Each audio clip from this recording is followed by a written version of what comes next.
ఎవరు జోదగాడు?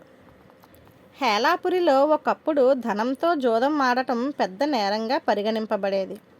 ధనం వడ్డీ జోదం ఆడుతూ రక్షకభటులకు పట్టుబడిన వారికి కఠినమైన శిక్ష విధించబడేది.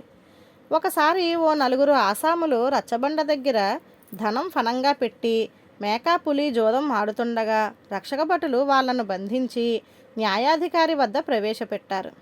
అయ్యా, నేను అసలు జోదం ఆడలేదు, ఆడుతున్న వాళ్ళను చూస్తూ అక్కడ ఉన్నాను అంతే, సత్యప్రమాణంగా చెబుతున్నాను అన్నాడు ఆ నలుగురిలో ఒక వ్యక్తి వినమ్రంగా.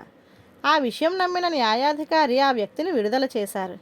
అయ్యా, నేను మన సేనాధిపతి గారి దగ్గర బంధువునండి, ఈసారికి క్షమించి వదిలేయండి అని మరో వ్యక్తి ప్రాధేయపడగా అతన్ని కూడా విడుదల చేశాడు న్యాయాధికారి. మూడో వ్యక్తి న్యాయాధికారి మిత్రుడి కుమారుడిగా రుజువు కావడంతో అతను కూడా విడుదలైపోయాడు. న్యాయాధికారి నాలుగో వ్యక్తి వైపు తిరిగి, ధనంతో జోదం ఆడటం నేరమని నీకు తెలియదా? నీకు 3 నెలల కఠిన కారాగార శిక్ష విధిస్తున్నాను అన్నాడు తీవ్రంగా. అయ్యా, అసలు నేను ఎవరితో జోదమాడానో చెప్పగలరా అని ప్రశ్నించాడు ఆ నాలుగో వ్యక్తి. న్యాయాధికారి నోట్లో పచ్చివెలక్కాయ పడినట్లయింది. నాలుగో వ్యక్తి కూడా విడుదలయ్యాడు.